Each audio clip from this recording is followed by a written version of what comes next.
가기사는 증시 각도기. 안녕하세요. 전부터 증시나 진판 안지원입니다. 네, 안녕하십니까. 각도기 박사님입니다. 네, 잠시 브레이크가 걸렸습니다. 그럴 자리였습니다. 어제부터 그럴 자리였는데, 자, 여기서 어떻게 넘느냐가 굉장히 중요한 자리가 되겠습니다. 그러니까 조정받을 자리에서 조정이 나왔고요. 조정이 크지 않게 시간을 끌어주면 자동으로 하락 추세선을 돌파하게 되는 거죠.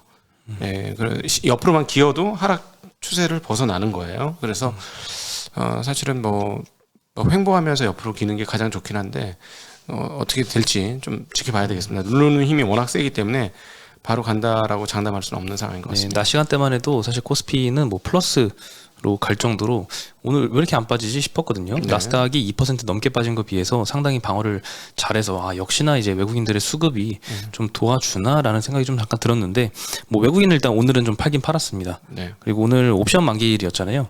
장 후반에 특히 이제 3시 반 정도 동시효과 때 되면서 많이 밀린 종목들이 좀 생겼더라고요. 예. 종가가 이제 저가로 끝난 종목들이 좀 많이 있었는데 그 영향 때문에도 오늘 좀 코스피 코스닥이 다 0.9%대 하락을 했습니다. 장 후반으로 갈수록 좀 밀렸습니다. 네. 개인 투자자가 어제는 좀 많이 팔았는데 오늘은 코스피 코스닥 2,400억, 2,100억 정도씩 순매수가 들어왔고요. 외국인 기관은 다 1,000억대 정도 양시장 다 매도를 했습니다. 네.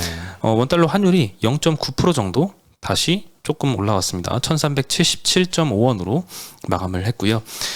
채권 시장은 조금 안정이 돼가는 것 같아요. 미국 10년물, 2년물 다 뭐 5bp, 3bp씩 떨어졌고요. 한국 10년물, 3년물도 7bp, 4bp 정도씩 지금 조금 떨어지는 모습을 보였습니다. 한국물이 굉장히 빠른 속도로 지금 빠지고 있다는 것은 채권 시장이 그만큼 안정되고 있다는 얘기가 되니까 우리가 걱정하던 신용 리스크 부분들이 상당히 해소되고 있는 것이다라고 보시면 될 것 같아요. 네, 근데 아직은 해소라고 하기에는 조금 그렇죠. 왜냐하면 갈 길이 멀잖아요. 조금만 더 길게 봐도 내년도에도 기준금리를 내릴지 말지는 아직 모르는 거고, 상단에 대한 전망도 조금씩 올라가기도 하고요. 지금은 뭐 미국 기준으로 5.25% 정도를 최고로 이제 반영을 하고 있다 치는데, 요즘 들어서 6% 기준금리 전망도 물론 소수 의견이지만 아직까지는 나오긴 하고 있습니다. 최근 들어서 많이 쫄았다는 얘기예요. 네, 쫄았으니까 그런 전망을 하는 거고요. 그 항복선언이라고 봅니다. 제가 보기엔 채권 시장 항복선언. 네. 네, 사실 뭐 그냥 일부 증권사나 이런 데서 이제 전망을 하는 거면 사실 그냥 뭐 무시해도 될 것 같긴 한데, 닉 티민하우스 기자, 그 월스트리트 저널에서 이제 연준의 대변인이라고 이제 시장에서 많이 보고 있는 그 기자가 트위터를 올려서 기준금리 6%를 베팅하는 일부 애널리스트들이 좀 생겨나고 있다는 코멘트를 좀 남겼거든요. 굳이 안 해도 될 말이잖아요. 네. 그리고 CPI 발표를 바로 앞둔 요 시점에 이런 코멘트를 해서 과연 이게 연준의 의도가 조금 있는 건가라는 생각을 좀 갖게 만들긴 합니다. 네. 항상 이제 뭔가 이제 CPI나 FOMC 직전에 있는 이 발언들은 뭔가 의미를 좀 내포를 하고 있었던 경우가 좀 꽤 있었거든요. 이때까지. 네, 최근에 FOMC 직전에도 닉 티머스 기자가 조금 시장의 기대가 조금 반대되는 이야기를 했잖아요. 그러면서 진짜로 긴축적인 발언이 좀 나오기도 했는데, 아직은 6%가 뭐 중로는 아니죠, 당연히. 네, 근데 얘기가 나온 적이 없는 금리입니다. 네, 금리는. 조금씩 이런 얘기가 들리기 시작은 하고 있는 것 같습니다. 어쨌든 뭐 요 금리 관련해서 저희가 특별 대담을 하나 마련했습니다. 윤지호 센터장님하고 하는 대담이었고요. 토요일 날이나 일요일 날 여러분 찾아가게 될 겁니다. 그분의 말은 이런 이야기죠. 금리가 조금 더 올라갈 수는 있으나 이제 시장은 그 충격을 상당 부분 다 받아냈기 때문에 패닉에 빠질 필요가 없는 상황이 왔다라는 거를 간단하게 말씀드리면 그렇게 말씀드릴 수 있겠는데, 한번 보시면 여러분들한테 많은 도움이 될 걸로 생각합니다. 그러겠죠. 뭐 사실 뭐 내년도가 정점이라고 생각을 하잖아요. 네. 그래서 조금 더 빠졌다가 올라가든 아니면 여기서 그냥 올라가든 뭐 조금 더 빠지는 거는 뭐 견뎌야죠. 이 정도는. 네. 지금까지도 견뎌왔으니까. 네. 네, 오늘 업종별로는요, 음식료 섹터가 제일 좋았습니다. 어저께 이제 신한투자증권에서 나온 리포트를 좀 언급을 해드렸잖아요. 어제 주요 내용은 이제 음식료 원자재들이 꺾이기 시작했고, 그동안 가격 인상을 줄곧 해왔던 게 내년도에 추가적으로 원재료 가격이 떨어지면서 음식료 업체들이 영업 레버리지 효과를 누릴 것이다. 게다가 지금 환율도 조금 안정세로 가고 있기 때문에 유리한 국면이 전개되고, 심지어 내년도 음식료 원자재 가격 하락은 2013년도 수준의 폭락까지도 할 수 있다, 이런 전망들을 했었는데, 어제 오리온이랑 농심을 지금 뽑았었거든요. 네. 탑픽으로. 오늘 오리온이 음식료 섹터에선 제일 많이 올랐네요. 5% 정도 상승을 했고요. 롯데칠성, 농심, 빙그레가 2%대 상승을 했습니다. 네. 종이목재 섹터도 테린 포장이 12%나 올랐고요. 영풍재지, 한국 수출 포장이 4% 정도 올랐는데 요즘에 뉴스를 보니까 그 폐지 줍는 어르신들 좀 많이 힘들어졌다. 폐지 가격이 많이 떨어져가지고 예전에 비해서 뭐 한 3분의 1밖에 못 받는다. 이런 이야기가 좀 많이 뉴스에서 보도가 되더라고요. 거꾸로 생각해서 제지업체들 입장에서는 원재료 가격이 떨어지는 거기 때문에 마진이 좋아질 이슈이긴 합니다. 네. 네, 오늘은 근데 뭐 특히 오늘 들어서 뭐 폐지 가격이 폭락한 건 아닌데 오늘 이렇게 테린 포장이 급등을 했는지는 한번 더 확인해 봐야 될 것 같습니다. 네. 어쨌든 마진은 좋아지는 구간에 있는 건 맞는 것 같고요. 비금속 광물 섹터가 3위를 기록을 했습니다. 포스코 케미칼이 1.4% 정도 상승을 했습니다. 양극재 업체들은 계속 실적은 잘 나오는 것 같아요. 네. LNF도 실적이 잘 나왔거든요. 컨센을 상향을 했는데 4분기에도 뭐 계속 올라갈 걸로 좀 보고 있습니다. ASP도 뭐 줄어들진 않을 걸로 전망을 하고 있고요. 네. 그리고 제일 많이 떨어졌던 건 화학 섹터였습니다. 1.6% 정도 떨어졌는데 금양이 오늘 20% 정도 하락을 했습니다. 어제까지만 해도 대폭등을 계속 연이어 가다가 오늘 투자 경고 종목 지정이 되면서 오늘은 좀 하락을 하는 모습을 보였고 그리고 또 원유 재고가 예상치를 좀 많이 넘었더라고요. 그래서 유가가 88불대에서 WTI가 85불대로 좀 떨어져서 S-오일도 오늘 3.2% 정도 하락해서 마감을 했습니다. LG화학도 2.8% 정도 하락을 했는데 뭐 만기일 영향을 받아서인지 종가 때 확 밀려서 끝나더라고요. 네. 그리고 통신 섹터가 두 번째로 많이 하락을 했습니다. 뭐 LG, SKT, KT 다 1%대 하락을 했습니다. 전기전자 섹터가 그 다음으로 하락했는데 뭐 대덕전자, 일진머티리얼즈 3%대 하락했고요. 삼성전자가 오늘 2.6%나 하락을 했습니다. 많이 빠졌네요. 그동안 좋았는데 오늘은 하이닉스보다 더 밀리는 모습 보였고요. 하이닉스는 그래도 장 중에는 계속 플러스 유지하다가 마이너스 0.1% 정도로 마감을 했습니다. 야, 그 저게 나온다는데 인텔 사파이어 래피드 나온다는데. 네. 네, 수율 괜찮다고 합니까? 아니 이제 내놓는다는 거 보니까 어느 정도 수율이 잡혔다는 얘기겠죠. 네. 네. 근데 오늘 1월 나오기로 했다는데 발표했다는데 오늘 저희 구독자분이 글 올려주셨어요. 네. 나온다고 해도 못 믿는 것 같아요. 네. 네, 믿고 싶습니다. 그리고 채권 시장은 일단은 한국전력이 이제 발행금리 5.95%로 2년물 5,300억치를 발행을 했습니다. 3년물은 1,500억 정도 발행을 하고 있고요. 6%를 계속 안 넘는 모습 보이고 있습니다. 이때까지만 5.99% 이렇게 6% 거의 근접하게 발행을 하다가 5.95%로 조금 수요가 조금 회복이 되는 모습은 지금 보이고 있고 당국에서도 계속 요청을 많이 하더라고요. 한전채 발행 좀 자제해라. 대신에 은행 대출 많이 받아라. 그래서 은행들도 적극적으로 이제 공기업들 뿐만 아니라 이제 한전까지도 대출을 많이 조 단위로 좀 해주려고 하는 움직임을 보이고 있고 채권 시장 안정에 좀 기여하려는 정부의 노력들이 조금 자리를 잡아가는 것 같긴 합니다. 그러니까 뭐 지난번 한국생명 그 RP 발행 있잖아요. 그 RP 발행 안 되거든 계획가진 채권으로. 근데 발행하게 해준 거예요. 이제 안 되는 것도 해주게 했는데 뭐 앞으로 못할 일이 뭐가 있어라고 딱 하면서 그 상황부터 채권 시장이 안정되기 시작하는 겁니다. 이제 점차 더 안정되게 될 거고 그걸 여러분 보실 거고 아마 국채 금리가 지금 연속으로 급하게 빠지고 있거든요. 그거는 확실히 그거를 선행적으로 보여주고 있는 시그널이다 이렇게 보시면 되겠어요. 그래서 저희가 연락에 장기 채권 하라고 말씀드렸는데 그때가 역시나 금리가 제일 높았던 시점이고 이제도 하시면 되는데 제가 보기에는 금리 한국은행에서 올린다고 해도 지금 잡았던 금리보다 더 높은 금리 잡는다는 보장은 없을 것 같아요. 이렇게 얘기한다고 해서 무조건 위험한데 높은 금리 잡으라는 얘기는 아니라는 거. 상당히 우량한 채권을 높은 금리로 잡을 수 있는 기회다라는 것까지만 이해를 해주시면 좋을 것 같습니다. 네. 네. 그리고 이제 다만 이제 문제점은 그 기타 그 국채 금리 조금 안정세에 가고 있는데 다른 금리들 우리가 실생활에서 접할 수 있는 게 대부분 이제 차를 살 때 네. 할부로 많이 사잖아요. 일시불로 막 한 방에 사는 것보다도 할부를 많이 끼는데 이 할부 금리가 좀 많이 올라가고 있다고 합니다. 한국경제가 어제 보도를 했는데요. 서울의 이 현대기아차 대리점 한 20여 곳을 직접 방문을 다 일일이 하면서 조사를 했다고 합니다. 네, 15곳 정도가 신차 계약을 해지하는 건수가 최근에 급증을 했고 어느 한 대리점에서는 30% 정도나 취소를 하는 정도로 취소가 굉장히 잇따르고 있다고 합니다. 네. 약간 예상을 어느 정도 했던 결과이긴 한데 네. 요 주범이 물론 이제 자산 가격이 많이 떨어지고 뭐 금융시장 안 좋고 고금리 있고 이런 것도 있지만 할부 금리가 또 영향을 많이 미친 것 같아요. 일단 이 현대캐피탈이 담당을 하잖아요. 현대기아차는 연초에 한 2.7%였는데 6.1%까지 할부 금리가 많이 올라왔다라고 하는데 6.1%보다도 훨씬 높은 것 같아요. 실제로 네. 할 때는. 카드사들도 이거보다는 좀 더 높습니다. 뭐 8%대까지 있다고 하는데 실제로 뭐 중고차를 우리 2030들이 뭐 많이 사잖아요. 근데 중고차를? 중고차를 사요? 뭐 신차도 사지만 네. 사진을 특히 좀 많이 사잖아요.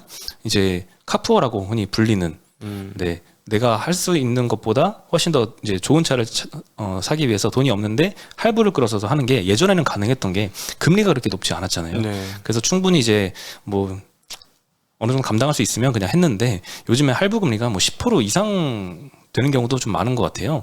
그러면서 점점 이제 카푸어가 점점 사라지는 것 같습니다. 10%? 설마요. 그 정도까지는 아니겠죠. 이 예전에는 그 선수금을 아예 안 내고 전액 할부를 하는 경우도 있습니다. 네. 네, 그럴 경우에는 뭐 금리가 굉장히 높았는데 네. 요즘에는 요 선수금 비율도 좀 많이 올라갔다고 해요. 30% 정도는 선수금을 미리 내야지 네. 할부 승인이 떨어지는 이런 케이스가 점점 늘어나면서 이제 할부를 통해서 자동차 사기가 굉장히 까다로워졌다고 합니다. 네. 네. 예. 요것도 자동차의 이제 뭐 신차 수요를 좀 중고차뿐만 아니라 신차도 이제 수요를 조금 줄일 수 있는 요인으로 작용을 하고 있는데 아직까지는 그 출고 적체가 아직은 완전히 해소된 게 아니기 때문에 신차 판매량이 감소하는 정도로 체감을 하지는 않습니다. 그래서 지금은 아직 실적 증가 구간에 있는 것 같고 내년도에는 조금 우려가 되는 상황이죠. 그렇죠. 금리 높은데 이러고 그게 뭐 한 달에 8%씩 주고 차 산다? 쉽지 않은 문제 같은데요. 네. 게다가 네. 비싼 차는 더 그럴 것 같은데요. 네. 그리고 이 현대캐피탈의 뭐 6.1% 요것도 사실 실제로 더 높을 수밖에 없는 게 한전 발행 금리가 6%잖아요. 네. 그럼 현대캐피탈의 조달 금리는 훨씬 더 높을 수밖에 없는데 조달 금리보다 낮게 대출 금리를 적용해 줄 수는 없겠죠. 그래서 요거는 뭐 어떻게 평균치를 냈는지 모르겠지만 실제로 부담해야 되는 할부 금리는 더 높을 걸로 예상이 됩니다. 네. 네, 그리고 코인 시장이 오늘 아침까지만 해도 굉장히 더 폭락세를 이어갔거든요. 어제까지만 해도 완전히 급락했었는데 추가적으로 오늘 좀 떨어졌습니다. 그리고 오후 들어서는 조금 반등하는 모습이 드러나고 있는 것 같은데요. 일단 바이낸스가 인수 의사를 철회를 했던 것 같아요. FTX 인수하겠다라고 했다가 미국 규제 당국이 이 FTX의 고객 자금 관리에 대해서 조사를 착수했다라는 소식이 난 이후에 인수 의사를 좀 철회했다고 하면서 코인 시장이 다시 하락세를 이어갔던 것 같습니다. 네. 그리고 위메이드 같은 경우에는 이 위메이드가 발행한 위믹스 코인이 있잖아요. 이게 이르면 상장 폐지 여부가 오늘 결정된다고 하고요. 다만 이제 장영국 대표는 상장 폐지될 가능성은 없다 이렇게 밝히기도 했습니다. 네. 그래서 시장도 오늘 그 게임주가 별로 안 좋았는데 위메이드만 0.5% 상승해서 끝났거든요.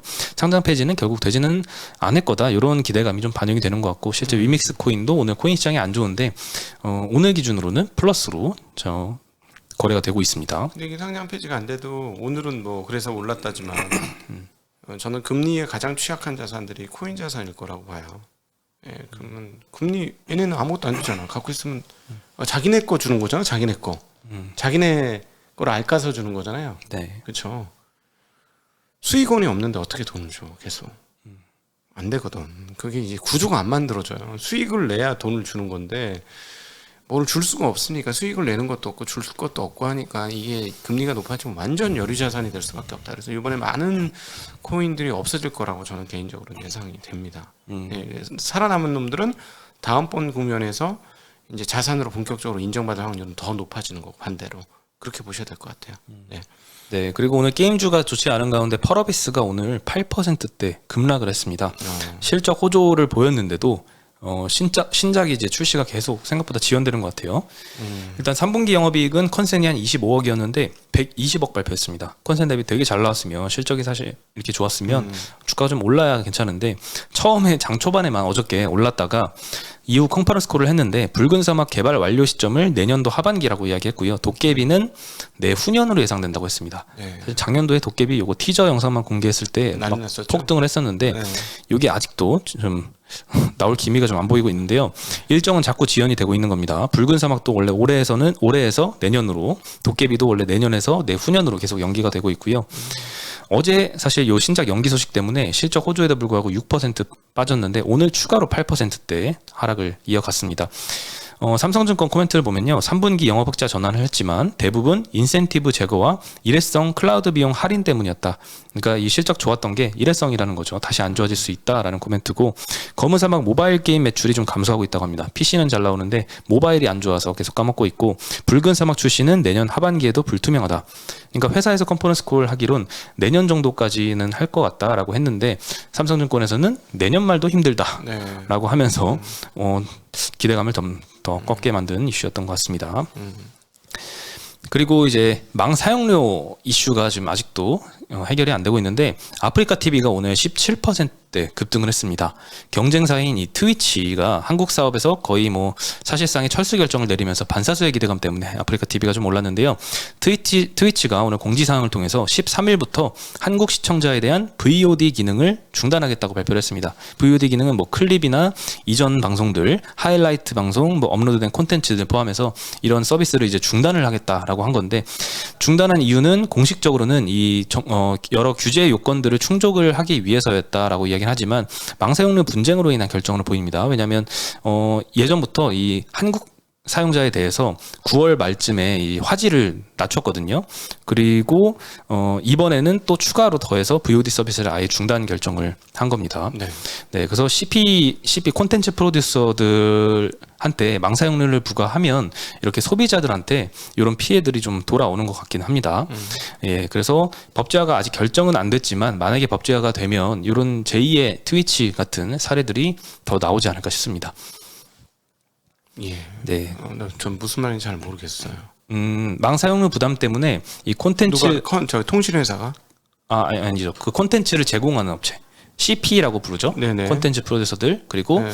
ISP라 불리는 인터넷 서비스 프로듀서들. 네. 요거는 이제 통신사라고 하죠. 네. 통신사와 이제 이 콘텐츠 제공하는 콘텐츠 제공하는 데는 이제 유튜브도 있고요. 네. 이런 트위치 같은 업체들도 있겠죠. 네. 이런 데서 이제 망 사용료를 더 내야 되니까 이런 부담들 때문에 그러면 우리 비용 이렇게 올라가는데 소비자들한테 주는 서비스를 줄일 수밖에 없다. 그래서 그거를 점점 이렇게 망사용료를 누구한테 내는 거예요?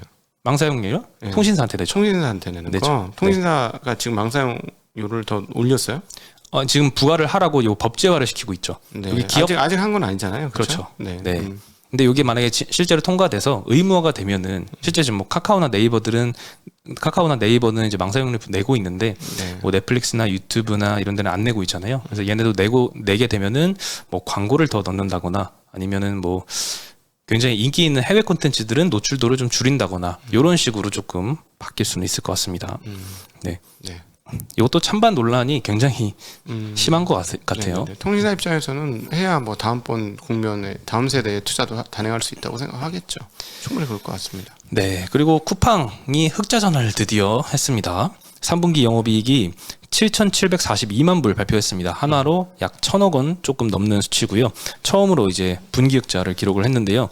김범석 의장은 이 호실적 원인으로 머신러닝 기반의 물류 때문이었다라고 언급을 했습니다. 보통 신선식품 판매를 할 때는 재고 손실이 많죠. 왜냐하면 유통기한이 짧기 때문에 수요를 제대로 못 맞추면은 이게 금방 다 유통기한 지난 거 다 폐기해버리면 이 손실이 엄청나거든요. 근데 머신러닝 기반으로 수요 예측을 해서 재고 손실을 전년 대비해서 한 절반 정도로 감축을 한 게 이번에 실적 호조의 원인이었다라고 언급을 하고 있고요. 네. 활성 고객도 계속 늘어나고 있는 것 같아요. 3분기에는 1,800만 명 기록을 했습니다. 전년 대비 7% 늘어났고요. 1인당 매출 38만 원 정도, 전년 대비 한 3% 정도 늘어나면서 성장세를 계속 기록을 하고 있습니다. 네. 그래서 뭐 쿠팡 물류를 담당하는 뭐 동방이나 KCTC 같은 업체들이 오늘 3% 2%대 상승을 했고요. 쿠팡 같은 경우에도 미국 시장에 상장돼 있잖아요. 장후 시간 외로 한 10%대 상승을 하고 있습니다. 네. 예. 네, 오늘 소식은 여기까지입니다. 네. 감사합니다. 네, 내일 다시 인사드리겠습니다. 안녕.